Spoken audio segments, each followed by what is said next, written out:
শুভ দুপুর বন্ধুরা, সবাই কেমন আছেন? আশা করি সবাই ভালো আছেন, আমরাও ভালো আছি।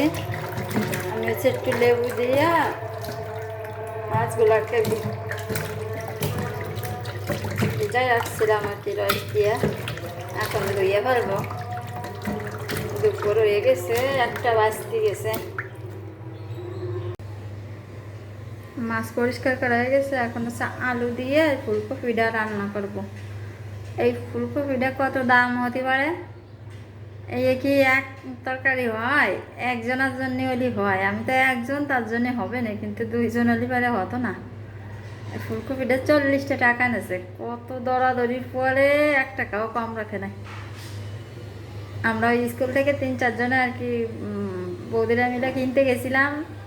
অনেক দরাদরি হয়েছিল, কিন্তু আর কি দেয় নাই লোকটা। শুধু দাম শুনি যে সবজির সব কিছুর দাম কমছে। আসলে কি সব কিছুর দাম কমছে? দেখি তো না যে কমছে কোনো জায়গায়। একটা ভুল করে ফেলছি, জিরে ফোড়নের বদলে রান্ধনি ফোড়ন দিয়ে দিচ্ছি। পুঁতির ইয়েছে খাওয়াচ্ছি তো, তারপরে এলোমেলো হয়ে গেছে, খেয়াল নাই। আগে এই মাছগুলো ভাজিয়ে রাখছি, তারপরে এমনি হলো আমি ফুলকপির তরকারি রান্না করতে জানি না।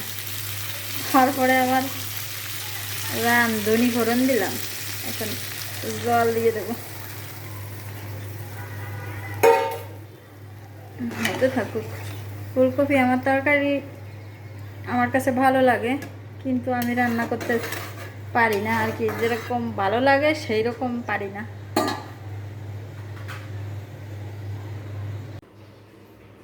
দেখুন বন্ধুরা, এই যে আমার মেঘের কাণ্ড, এইগুলো জমাইছে, মানে জল জমায় রাখছে। এখন আমি এই যে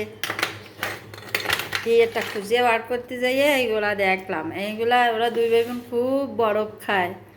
বরফ খাওয়ার অতিষ্ঠে আমি একদম পাগল হয়ে যাচ্ছি।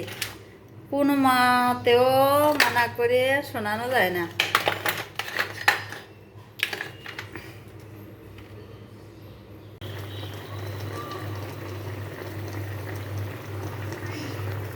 আমার তরকারিটা শেষ হয়ে গেছে রান্না।